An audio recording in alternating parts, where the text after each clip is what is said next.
Are you ready to feast on a buffet of buffoonery? Then you should watch episode 104 of the Doofy Doo talk through of Shiren, the Wanderer. Howdy Wanderers, it's me Doofy Doo, back in this attempt to go all the way through Poo-Poo's Cave.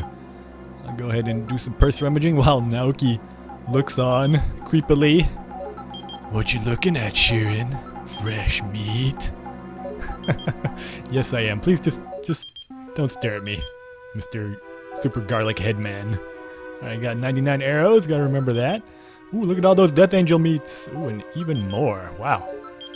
Alright, I got a ton of Boo-Poo staffs. Remember, my strategy is going to be, I need to survive using these Death Angel meats, so I'm just gonna eat one right now. I want to survive until I get to floor 70, because I know that on floor 70, I will start running into Death Masters, and I can farm that meat. And if I can just farm enough Death Master meats, maybe like, I don't know, 20 of them, that would be really sweet. On the floors with Death Masters and make it to around floor 80, I'm just going to cheese my way all the way to the end of the dungeon with Death Master meat. So that would be my strategy. And so far it's going a lot better than last time. I probably don't want to freeze this guy in the corridor, so I'll lure him out here. I'm doing so little damage that the danger of me actually detonating one of these level 3 spiky bombs is pretty much zero. Because I can't do enough damage to set it off. So that's one good thing. This episode, let's see, hey, I looked up all the HP levels for the monsters, and it turns out Dusk Owls have 10 HP, so I'm gonna do 9 damage, one at a time. Because last episode I also figured out that a great strategy when you're a Death Angel, or any monster that can go in the wall, is to get all the enemies down to within like one attack of the cleaver, and then you can get extra meat. But this guy could ruin that plan, because if this angry frog angel runs into all the weakened enemies I've made, he could just plow through them all, level up, steal all my experience, and I wouldn't get any meat, so that would suck. So I'll make sure I kill those kidneys.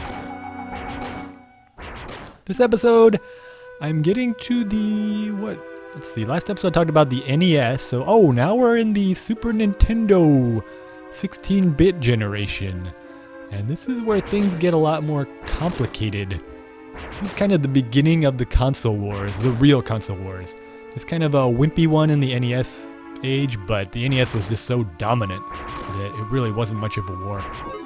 These robber lords have a ton of HP. I gotta be careful. I think that's enough. They do a lot of damage too, so I need to be careful. But their meat is oh so delicious. Tastes like chicken. Naoki's still there. It'd be hilarious if I get all the way through and then at the very end, Naoki just kills me with his cleaver and then eats my meat. It's like I was waiting for this moment. Actually, that would not be cool. That would not be cool at all. But it would be awesome if he was the final boss. I don't want to get your hopes up though. I know there's no final boss. But it would be neat if there was some rare loot or something. We shall see. Yeah. So how old was I? I was in elementary school when I had the NES, which is probably why it's my favorite system. I was in middle school when the Genesis and then the Super Nintendo came out. So that's like 13, 14 years old. 6th, 7th, and 8th grade is middle school in Texas. And when I was in middle school, I really had 2 close friends. We were called the Three Amigos because that movie was popular at that time. I'm getting to the point where it's almost a little dangerous for me to take on an enemy, even one-on-one. You can see luckily he's missed a little bit, but if he was attacking me and hitting me every time, doing 20, I would be below 50%. So, kind of risky, I don't know. Pretty soon here, I'm just gonna have to use meat to weaken everybody, or just kill them outright. But I am getting lots of meat to keep my fullness up. The strategy is working pretty well. I had 2 friends. I'm going to save this because deep in the dungeon, it would be really nice to transform something like a skull demon or a tank into a robber lord if I get desperate. Or if I get really hungry. Just eat this chicken later. What was that? Yeah, we were the three amigos. I'm gonna identify my friends by their race, which is kind of not PC, but I don't want to say their names. And middle school is kind of the first time you start noticing race. You know, kids start to, it's kind of sad really. In elementary school, kids really don't. I mean, they know about race, but it's not a big deal. You see all the kids talking to each other. And then in middle school, they start to figure it out. They look around, they're like, hey, people are treated differently depending on what they look like. So start to self-segregate as you get to the 7th, 8th grade. And then by high school, it's like full-blown cliques. And then, of course, adults continues. Hopefully, eventually, adults figure out that they don't. Although I have seen a lot of improvement. I was a high school teacher, and sometimes I see kids hanging out, and kids intermix by race a lot more now than they did even just like 5-10 years ago. So gradually, race is becoming less and less of an issue.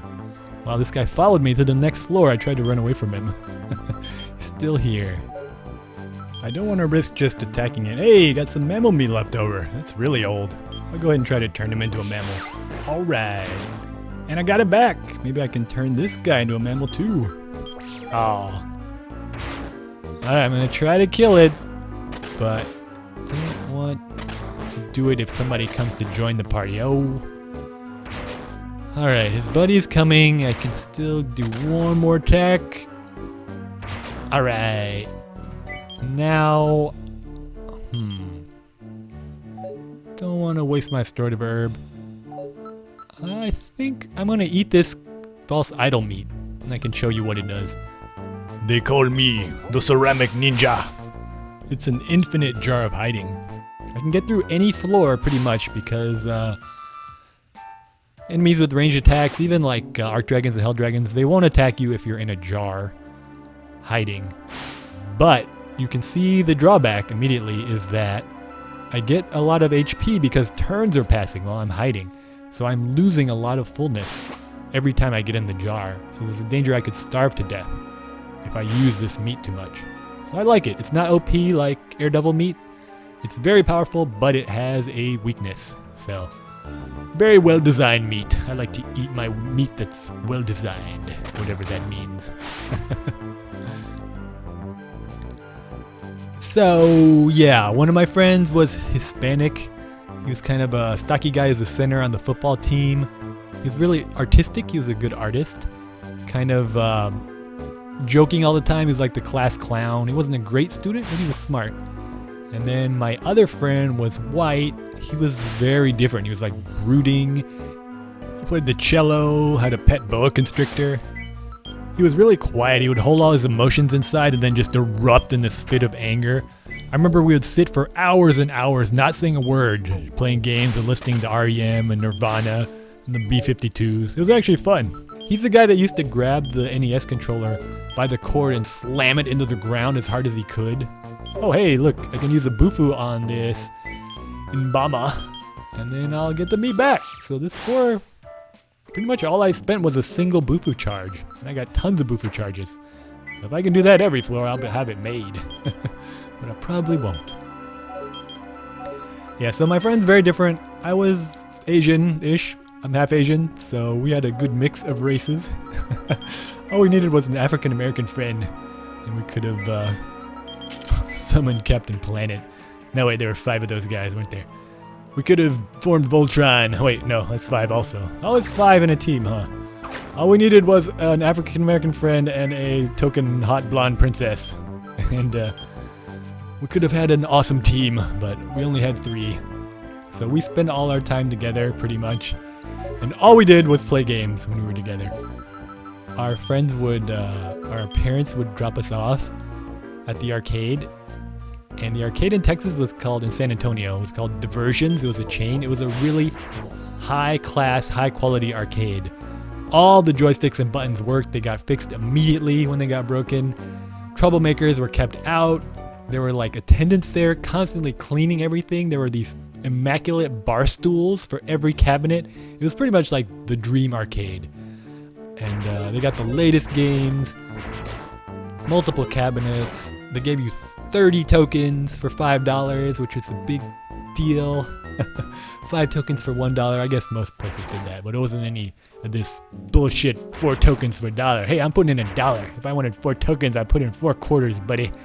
So we would get $5 worth of tokens, and our parents would just drop us off at the arcade. Oh, and if the machine ate your tokens or the buttons didn't work, you could tell the attendant, and he would give you a free token, or sometimes just walk over and put a couple tokens, like 2 tokens, in the machine. Oh god, I miss that arcade so much. There's still an arcade called Diversions in San Antonio, but I don't know if it's the same owners. It's probably not. It's probably just the remnants of a once proud era of video game arcades. The Super Nintendo generation, or the 16-bit generation, was really the beginning of the end for arcades too. It's a little bit sad. Hey! Shield shop. Alright, let's revert and see what they have. So yeah, we would spend like 4 or 5 hours at the arcade, and we had to make those $5 last. At least I did. I didn't have a lot of money. Maybe they had more than me. So I had to make like $1 last an hour. So you had to watch other people play and learn their tricks. Usually they're like college kids or high school kids also at the arcade. They were a lot better, so they knew all the tricks. I got... Oh! So this is a fragile shield in the shield shop. A fragile shield is very useful in Bufu's Cave, along with a disposable sword, or disposable blade, whatever it's called. Because, as you probably know, when you eat monster meat, it's in effect cursing your equipment. So it's removing all the effects, special effects on your sword and shield. So that's amazing. If you have a fragile shield and a disposable blade, you are like the baddest ass monster around. If you just equip those and then eat monster meat, you will maintain that high attack and defense, and you won't lose the +1 every time you attack or get hit, like you would if you were Shiren. But even though I'm gonna buy it, and of course I could steal it with the Death Angel meat, but I'm kind of running low on that meat. I don't want to waste it when I have all this money. So I'm gonna buy it, and I'm not gonna use it unless I really, really need it, because in case you didn't know, I have a terrible memory. I know I've never told you that before. But I will equip the fragile shield, become a monster, and then revert and forget I have it on until I get hit like 3 or 4 times. And I'll be like, oh yeah, I'm losing +1s on my shield. There's no, I don't think there's there's no message when you lose a +1. So you really have to remember to equip a different shield every time you revert. And I'm sure I will not, because I just won't. Especially talking at the same time. If I could find a melding jar here, I would buy that Bronze War +3, but I'm pretty sure there aren't any melding jars in Bufu's Cave.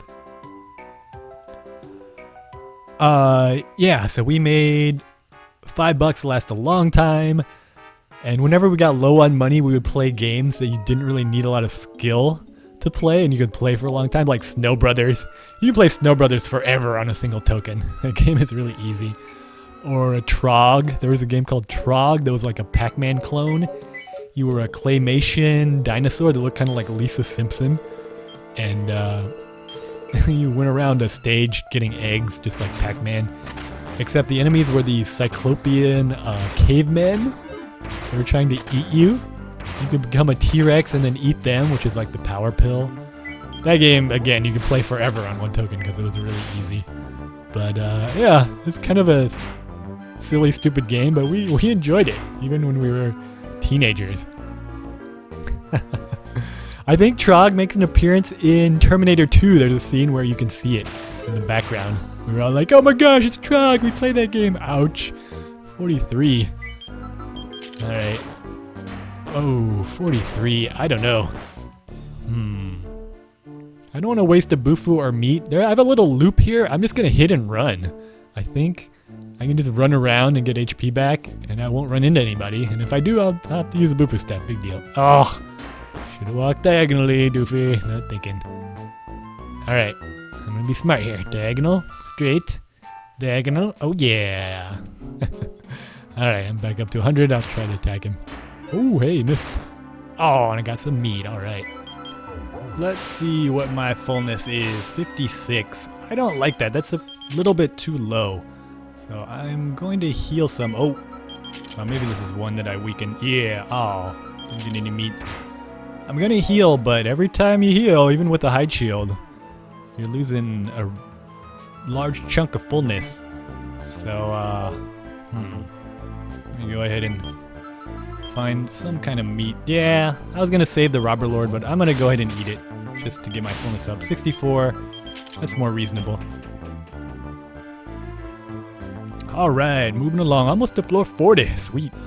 No enemies. I'm gonna see if I can conserve my Death Angel meat since I'm running a little low. I have another pack of arrows. When I get deep in Bufu's cave, I'm going to start shooting arrows down the corridor. And that's another reason that iron arrows are a lot better than silver arrows, because you can pick them up again. Silver arrows obviously go away forever. So iron arrows are almost like little antenna or like sonar for a bat. You can tell if an enemy is in front of you using arrows. I do that deep in Face Final Puzzle too. So that's my plan. If I'm ever Shiren deep in this Bufu's cave, then I'll do it. But I plan to very rarely be Shiren. If I get monster housed, I'm gonna eat Death Angel or Death Master meat immediately. Because last attempt, that's what killed me. I was like, oh, I don't have to waste my Death Angel meat. I was in a monster house and I died because I was trying to conserve all my awesome meat, and I died with a lot of meat, which is really sucky. So don't want to be too conservative. If I get in a bad situation, I'm just gonna start swinging my Bufu staff and eating meat because I got so much amazing stuff. Oh, almost hit Naoki. That'd be a little bit dangerous this early in the floor. He's running around attacking me. Yeah, so we would play easy games. What are some other easy games we play? We play a lot of like shooting games with guns or overhead shooters were quarter munchers. I mean, you had to be really awesome to play those games and last a long time. And we were not that good. Although I did play an overhead shooter, a tank shooter called Assault by Atari. I really liked that game, even though I wasn't very good at it. Because there is a lot of, there's a good mix of tactics and strategy. Because every once in a while you would kind of zoom up and you'd see almost all the level and you'd be dropping bombs. You kind of make the rest of the level easier. It had good enemy designs. It had twin stick controls, which I always thought were cool. Just like driving a real tank. So that was one shooter I enjoyed. Oh, and we played easy shooters, like side-scrolling shooters. What's the UN Squadron sequel? Oh, Carrier Air Wing. Yeah, Carrier Air Wing is a side-scrolling shooter, military shooter. That game is really easy. We used to play that. And played a ton of beat-em-ups. Of course, we played TMNT in the Simpsons arcade game. Final Fight was a classic beat-em-up game. Oh, but there was this one really terrible game. Of course, everyone knows Data East made a game called Bad Dudes vs. Dragon Ninja. Oh! Speaking of ninjas, Iron Walrus stole my frickin' cleaver. My equip cleaver, too. Alright, I'm going to have to eat one of my Death Angel meats and hunt down this walrus. Be very, very quiet, I'm hunting walrus. Yeah, let's see how many I have left. Alright, so I still have 3 after this, so that's good. Maybe it'll split too. I could farm some walruses. Alright, might as well get some more meat too. Yeah, Data East made Bad Dudes. That's the Are You Bad Enough to Rescue Ronnie, or Rescue the President, I guess, in the NES version. And they made another beat-em-up game that is hilarious. And not a lot of people played it, but it was at Diversions, so we played it a lot, and it's easy too. It's called, something about Crude Dudes. Oh yeah, it was called Too Crude. It was like the unofficial sequel to Bad Dudes, I guess, because it rhymes with Bad Dudes maybe. Anyway, it was also made by Data East.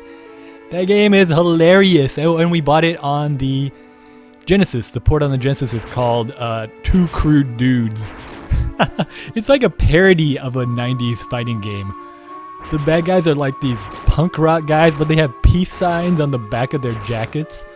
And they do this duck face pose when they win a level. In between the levels, you drink, you beat up a Coke machine and drink Coke to get your health back. And the gimmick is that you can pick up anything. You can like pick up stuff from the background and pick up the enemies and throw them. Pick up tanks and all sorts of stuff. That game is so funny. The kick animation is so awkward. It just like comes straight out in just a couple frames and the rest of the guy's body stays the same. The enemy design is hilarious. There's like a Santa Claus enemy, and he throws these syringes at you. Just imagine that for a second. There's a Santa Claus throwing syringes out of a bag at you to damage you. Ah, that game. It's a terrible game, but we had a ton of fun playing it. Hey, there you are, Walrus. Hey, maybe you can split and give me some items. Come on. Aw, we didn't even split. Oh well. Got my cleaver back from that dirty walrus. So yeah, that was a game we played a lot. Of course, we played Rampage, where you destroyed the buildings. That was a fun arcade classic. But yeah, those side-scrolling beat-em-ups, those are really fun. If I had to pick 3 side-scrolling beat-em-ups that are sort of seminal, one of them would have to be River City Ransom by Taito. And Taito really innovated that whole genre. They made Renegade, which is, I wouldn't call it the first one. Really, the first side-scrolling beat-em-up is kind of Kung Fu Master by Irem, or I think it's just called Kung Fu on the NES. So that's kind of the first side-scrolling beat-em-up. But River City Ransom, still for pure world building and bare buttocks in the spa and going to restaurants and all that. All right, Doofy, do the right thing. I'm going to eat my Deathmaster meat. I'm not going to fool around. Or Death Angel meat, sorry. Don't have Deathmaster yet. I'm going to get out of here. Oh, yeah. So not very exciting to watch, but very safe. Because I'm not going to die on floor 40 again. I died on floor 40 the first time. 60 the second time. This time, I'm going all the way.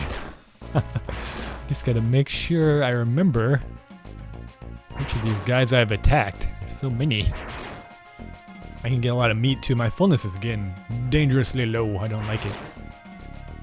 Alright, that should do it. I'm doing some rough arithmetic in my head. I don't think these guys have that much. Oh, killed them by accident, sorry. Oh well. This guy, I definitely want some meat. I can knock out another shield. Although now I have an armor ward and a fragile shield. Not really that essential to knock off more shields. I really wanted to knock off a fragile shield, but now that I bought one, I'm not really that worried about my shield situation. What was I talking about? Let's see. Oh, beat 'em up games. Yeah, River City Ransom. Now that I think about it, River City Ransom is really the precursor to a game like Shenmue. Shenmue is pretty much like a 3D River City Ransom with a lot more silly time-wasting activities. I enjoyed watching one of my loyal viewers play through Shenmue in college. Yeah, River City Ransom is really like a seminal side-scrolling beat-em-up game. Barf. I can still play that game and enjoy it. It's a lot of fun. We used to play that a lot on the NES, obviously. And Golden Axe, which I played a lot too on the Genesis and in the arcade, is sort of the classic medieval beat-em-up. And Final Fight, of course. Now, Double Dragon is also a classic beat-em-up, but I didn't play a lot of Double Dragon. I did some on the NES, but in the arcade I didn't. Although, of course, I knew who Abobo was, and I knew about all the tricks. But I think Final Fight was more influential than Double Dragon, if only for the graphics and the enemies. A lot of the enemies in Final Fight were used as templates for enemies in a lot of other games, like Streets of Rage. They blatantly rip off a lot of Final Fight enemies. Although those are great games, especially the music. Everyone loves the music in Streets of Rage. But yeah, those would be the 3. River City Ransom, Golden Axe, and Final Fight.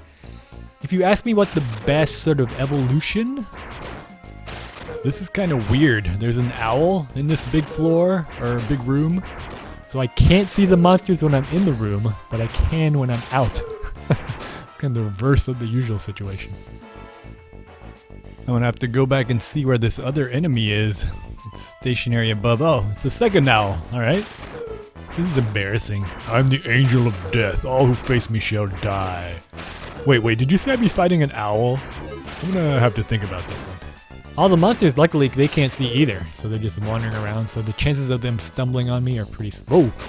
As I say that, 3 of them find me at once. It could be ugly. Alright. I am getting dangerously hungry here. Getting dizzy. So, look around. Some herbs here that I could eat. But if I eat them, I'm worried that the monsters will make it into the room, and that's too dangerous. If I can kill them while they're still in this dark room, kind of pick them off as they walk past the corridor, it'll be a lot safer, I think. This seems to be... Oh, it is. I was hoping it was one of the guys I weakened, but I didn't get any meat. And I am starving right now. Oh my glob, you guys, I'm so hungry I could die. Alright. Put on the shield. All I want is some meat. Gosh darn it, isn't that just the way? When you really want some meat, you can't get it. Alright. Take a chance. Come and face me, giant enemy crab. Oh, come on. Come on! Just one morsel of meat. There we go. Just in time, at one fullness, I get a piece of meat. Alright, I need to get some more meat here. Must tempt them into the corridor where I can damage them. Alright. Oh yeah, that's what I'm talking about. Delicious meat. Oh, 2 in a row. Alright, I feel better now. Not gonna starve to death. That would be the worst way to die, to starve to death. Or to eat all my awesome meat because I was starving to death and then die with a bunch of Bufu staffs. Ugh. No, I would never let that happen because I'd use my Bufu staff. But to waste all my charges getting meat so I wouldn't starve, I guess, would be a sucky way to go out. But I'm golden now. If I had to say the best 3 current side-scrolling beat-em-ups, I know that modern ones like Castle Crashers and Scott Pilgrim, those are good, and they get a lot of positive press, positive attention, and they deserve it. They're great, but if I had to pick the best 3 side-scrolling beat-em-up games, modern ones, and I'm using modern loosely because these are from the 90s, so they aren't really modern, but of all time, I think the eventual evolution of Final Fight by Capcom is the pinnacle of the side-scrolling beat-em-up game for them would be Aliens vs. Predator. The control of the characters in that game is just amazing. The special moves are well balanced. There's some bugs, of course, you can take advantage of, but I was always Major Kurosawa in that game. She's just a badass, so I love that game, Aliens vs. Predator. The levels are good. The enemy variety obviously is just a bunch of aliens for the most part, and then Marines. Spoiler alert. So not a lot of enemy variety, but there's different kinds. Level design is cool. I really like that game a lot. For Golden Axe, the best medieval side-scrolling beat-em-up is probably Guardian Heroes for the Saturn. And I haven't gotten to that generation yet, but that is an amazing side-scrolling beat-em-up. It doesn't have a lot of RPG elements, but it does have leveling up and stats. It has a great story, branching levels, tons of enemy variety, tons of choices for who you can be, a lot of variety in the moveset, sort of Street Fighter style inputs, and it has that dead soldier that follows you around that you can command. So there's a lot of strategy involved, great bosses, great special effects. You can be any of the enemy characters in that versus mode, so that is definitely... Treasure is, of course, one of the greatest developers of all time, but that was one of their best games they ever made. It's a shame the sequel on, I think it's on the GBA, or maybe the DS, I don't know. There's a portable sequel to Guardian Heroes that kind of sucks compared to the original. So, yeah, that would be sort of the evolution of Golden Axe for me. And then River City Ransom, other than Shenmue, if I keep it at 2D games, best RPG side-scroller is Capcom again. Dungeons & Dragons Shadow over Mystara is an amazing RPG side-scroller beat-em-up. It has a ton of depth. It's kind of a cult classic. I remember watching people who are really good at that game like beat the entire thing on like $1 or $2 at the arcade in college. But yeah, watching like 4 people play that game who really know what they're doing is really cool, and it's faithful to D&D lore. You know, a lot of the enemies, the way you defeat them is actually, if you know something about the actual Dungeons and Dragons monsters like beholders, then their powers and weaknesses make a lot of sense. So those would be my picks for the best 3 side-scrolling beat-em-ups of all time: Guardian Heroes, and Aliens vs. Predator, and D&D Shadow over Mystara. You can get a lot of those. I think Shadow over Mystara is actually on Steam. Guardian Heroes, that's probably on Xbox Live, I'm sure. I think there's like an HD version. And then, what was the Aliens vs. Predator? I don't know. Is there an easy way to play Aliens vs. Predator yet?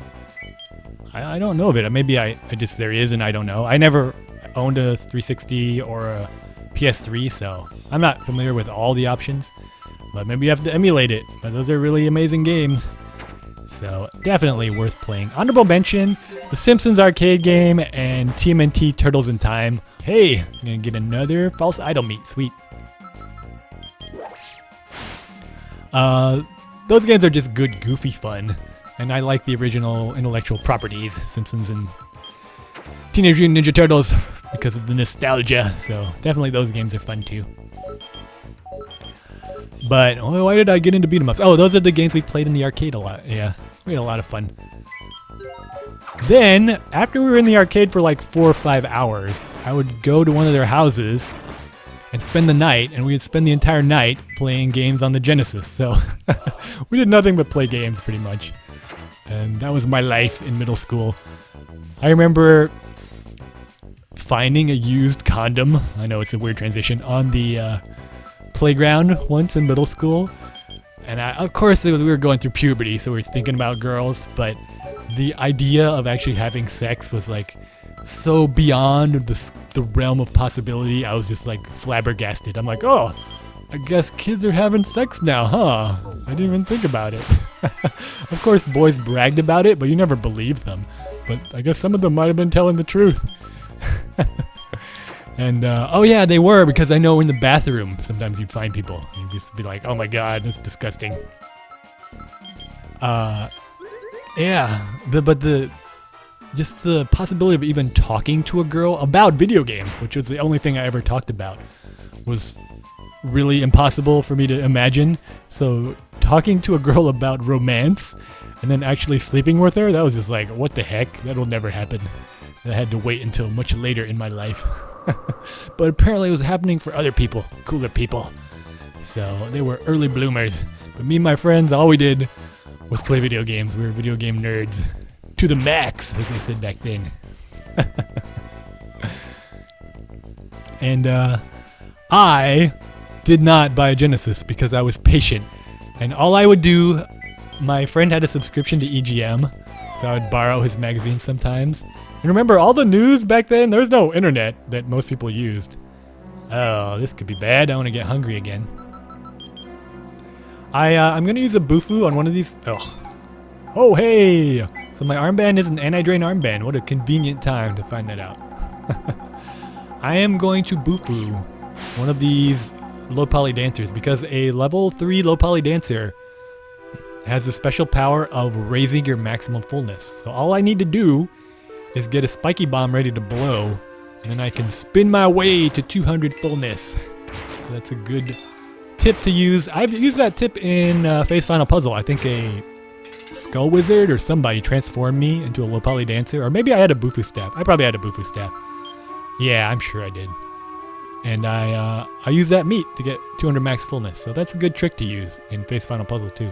But definitely if you're going deep in Bufu's cave. Alright, gotta name this. I don't know what I'm gonna call it. Let me go ahead and look. I've been tinkering with my labels a little bit for my serious cart. How about ST? ST's good enough. Because ST could stand for stability. I really don't have anything else that really makes me think anti-drain. I used to have an AD, but I think I took it out because it's not useful for any other label. So ST it is for keeping my level stable. It's weird, but as long as I can remember it somehow, it's good enough. So that'll come in handy later on in this dungeon, assuming I survive, which I definitely am. I'm just gonna do a stair run. I don't want to do, well, I think I have a lot of items, a lot of Bufu staffs. I think as long as my fullness is good, I'm gonna do a stair run, but if I start to get hungry, or if I see a monster that really has awesome meat, then I'll use some meat and spend some time on the floor. But I'm just gonna try to power my way to floor 70 and conserve as many Bufu staffs as possible, because I'll need them all to Bufu all those Death Masters. So the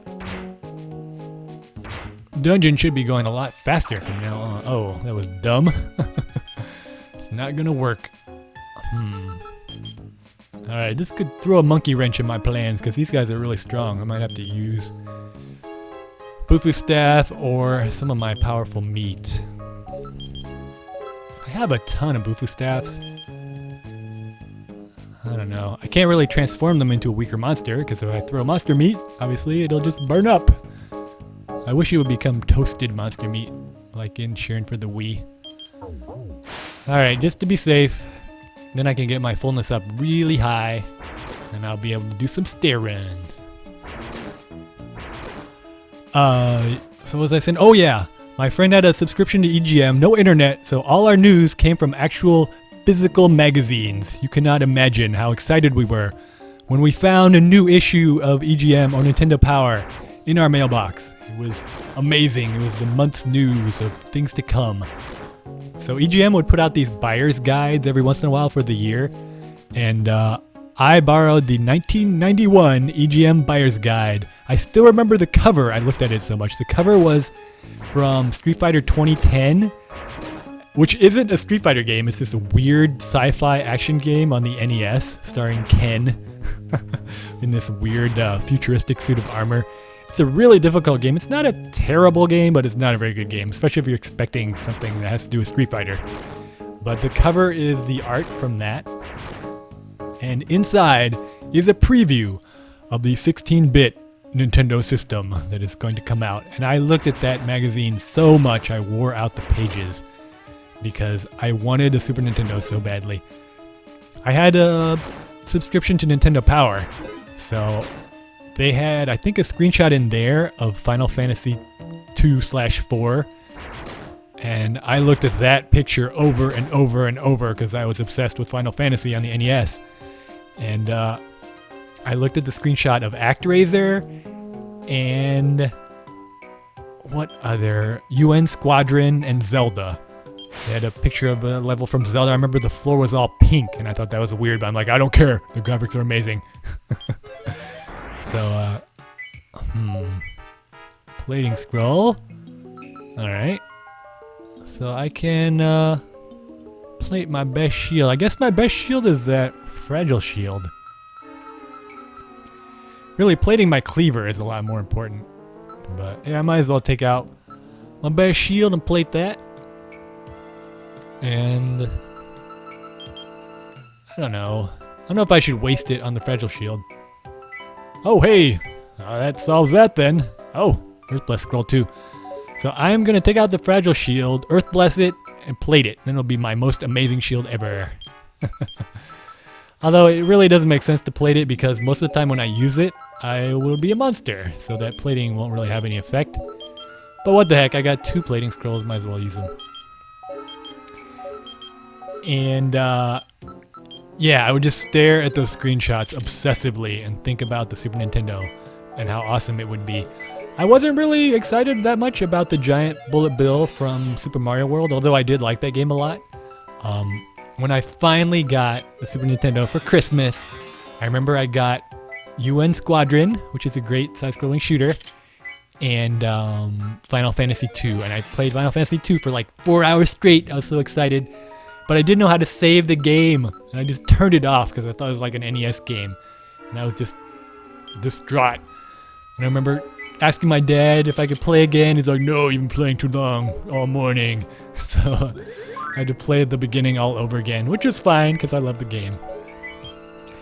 Final Fantasy 2/4, even though it's easier than the Japanese version, because of nostalgia and that time in my life, is my favorite Final Fantasy game by far. The music, the quality of the music is just amazing. I mean the actual like quality of the sound. Final Fantasy 3/6 has better compositions and there's more variety in the music. And the themes for the characters are amazing. So quality of the actual composition is better. But the quality of the sound, in order to fit it all in the cart, is worse. Which I never understood. So I could just sit and listen to Final Fantasy 2 music and I'll start crying. It was so much better than the NES, so much better. You don't understand the jump because you youngsters listening to this, you haven't really lived through a generation where there was, maybe some of you have, some of you are probably pretty old, but that jump from the NES to the Super Nintendo was enormous. And then the Super Nintendo to the Nintendo 64 was just like mind-blowing. The jump in graphics.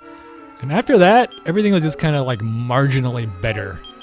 You know, the PlayStation 2 from PlayStation 1, of course, it seemed like a huge deal, and it was a lot better.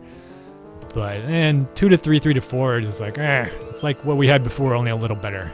So, I'm sure kids got really excited about the PlayStation 4 now, but it's hard to really get super excited about it, you know? It's just like, oh look, it's the same game, only a little prettier. But NES to Super Nintendo was just amazing. You don't understand. It was so much more awesome. So, I remember being just blown away by Final Fantasy 2. The music, especially. The graphics were, you know, so-so. Of course, the graphics of Final Fantasy 3 are a lot better. Alright, this floor looks like it's almost done. So I should be finding the stairs here soon. Must be in the middle of the entire floor. More meat, sweet. Alright. That's about the safe zone. I don't want to be any... Oh hey! I'm glad this Polygon Dancer showed up. Or Polygon Song. Because he reminded me I have a spiky bomb frozen. So as soon as I find the stairs, I gotta remember to go back and get my max fullness up to 200. Use that meat I made on the beginning of this floor. Uh-oh. 2 level 3 snakies. This could be bad. Yep. Gonna use my restorative herb. Generally speaking, remember use herbs and meat first because they take up a whole space in your inventory. So you want to try to reserve your Bufu staff charges as much as possible. And I got some meat. Alright. So 70, that is a lot better. Huh, I'm gonna get some owl meat too maybe. That'd be nice. Alright Doofy, no reason. I've got all these arrows. My health is a little low, I might as well shoot him. All I gotta do is hit him with 9 arrows. Alright. Come on, owl meat. Aw. Alright, here are the stairs. I've killed everybody. Just gonna make my way back to the spiky bomb. I believe it's in the top left room. So, hopefully I won't run into a bunch of snakies again. I have to waste some more items. Yeah, so, what was I talking about? How awesome the Super Nintendo was and what games I like.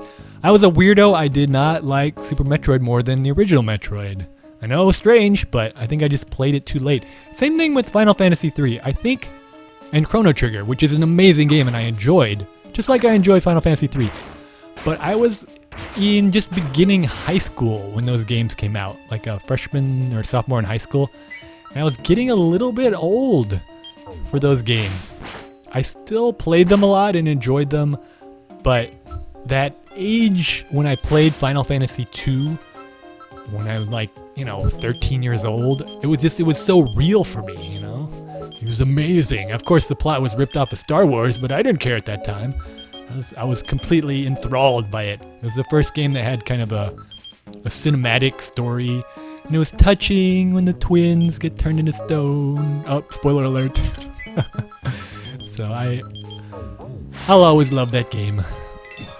I haven't played the remake though, the 3D remake, just because I don't know, I like these kind of old 16-bit graphics. They're just cute and stylized. I'm not the kind of ugly, low poly 3D graphics don't do much for me. Alright, as you can see, I got my max fullness up all the way. So hopefully if I can eat a bunch of meat, get my fullness up close to 200, I won't have to worry about starving to death anymore. I need to use my arrows more too. That's something I haven't been doing enough of. Because I can always get more arrows. I think I've got some crossbow bow meat.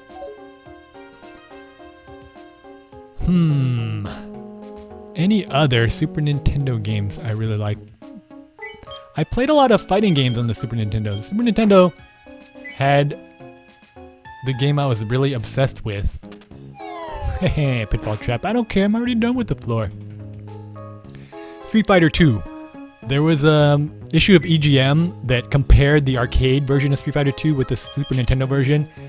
And it was so close. That was the first game that was almost arcade perfect. And Street Fighter 2 in the arcade was a phenomenon because the graphics were so much better than anything else.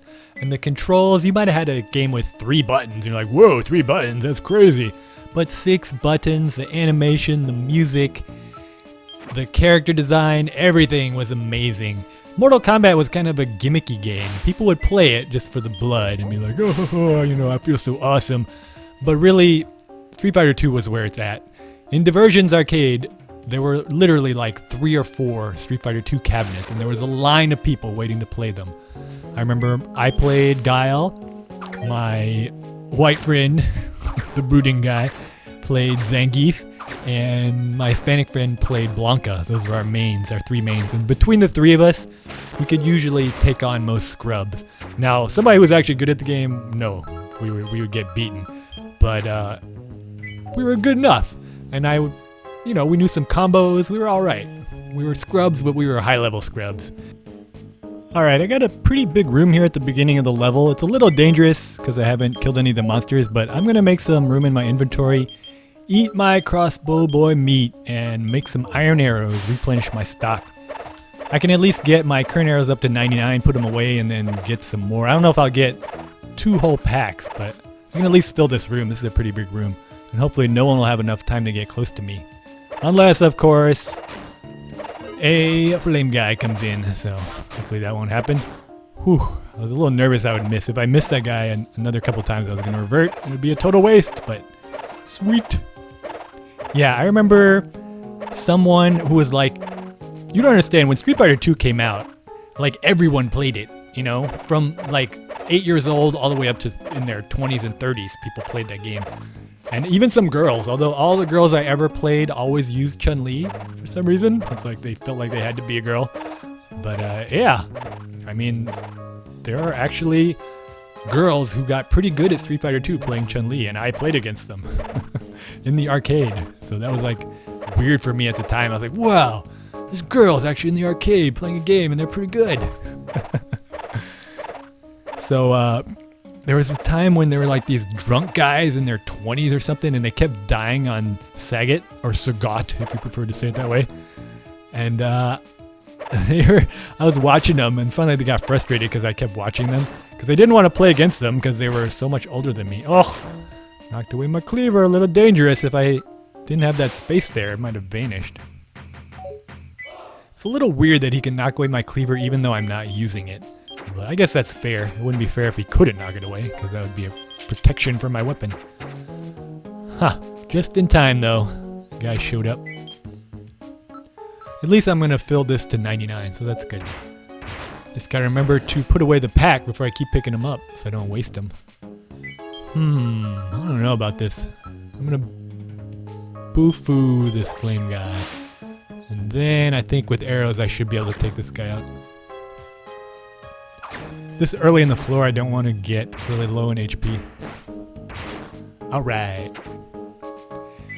Yeah, I didn't want to challenge them, even though they weren't that good. They were using Ryu, I believe. And Sagat, the computer Sagat was okay, you know, he was pretty good. But the counter pick for the computer Sagat is Blanca. All you need is Fierce. Just jumping Fierce over the Tiger Shot, ducking Fierce if he throws a high Tiger Shot. And you really can beat the guy with no skill at all. And I knew that because I played the computer a lot.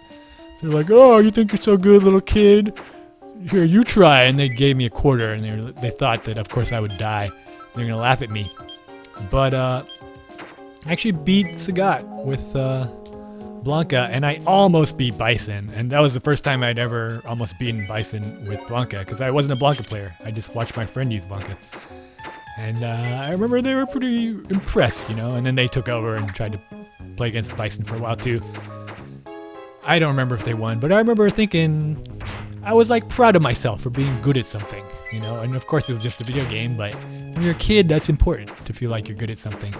And I was weird in that I was always kind of average at everything. I wasn't really good at one particular thing, but I was pretty good at a lot of things. So I was on the track team, I was on the football team, I was on the UIL team, which is like an academic test team. I was on the math counts team, which is like a math competition team.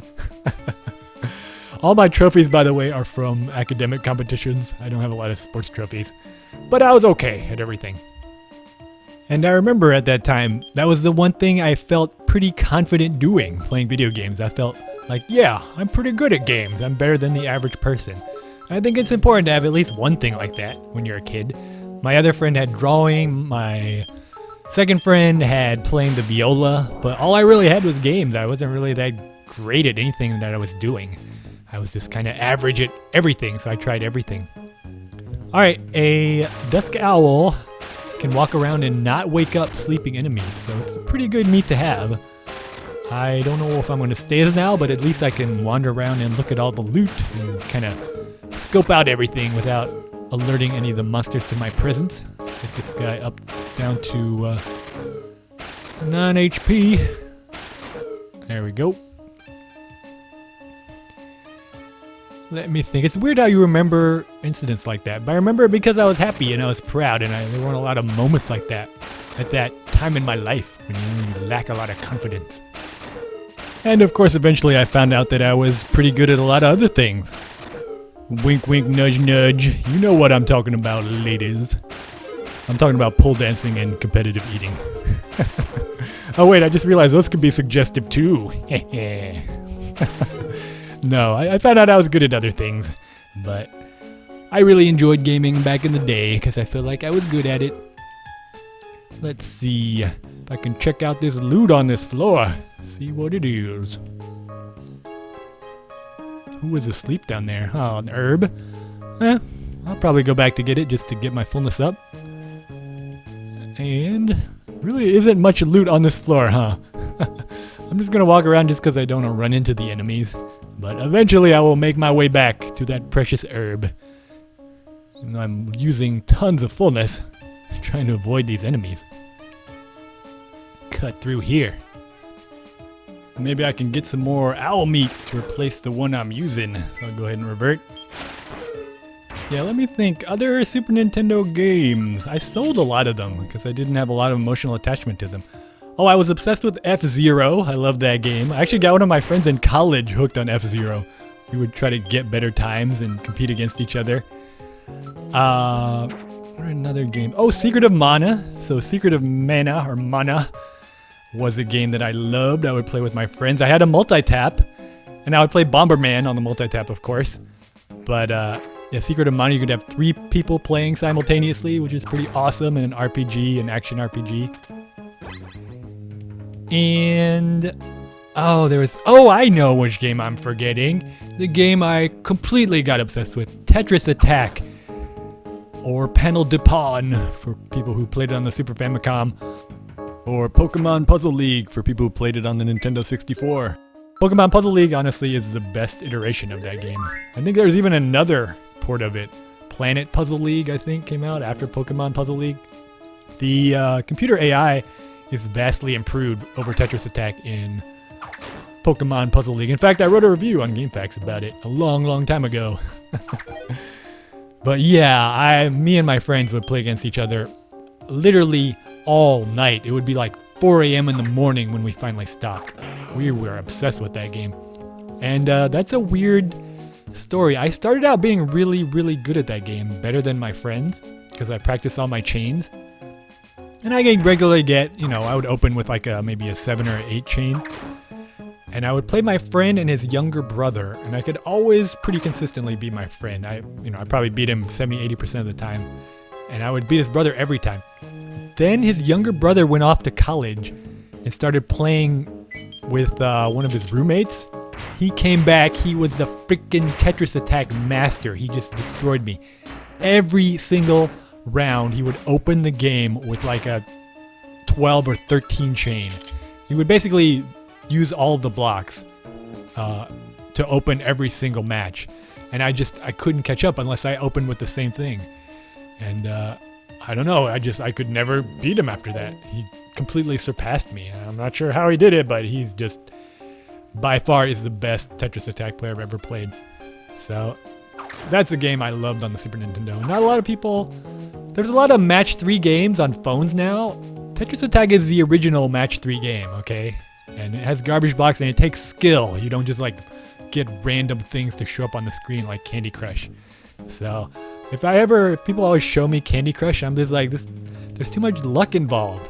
When I play Tetris Attack, there's actual skill, you know? It's all me moving it around, so. You can't really do that on the phone, because your control isn't as tight, but Tetris Attack, I love that game so very much.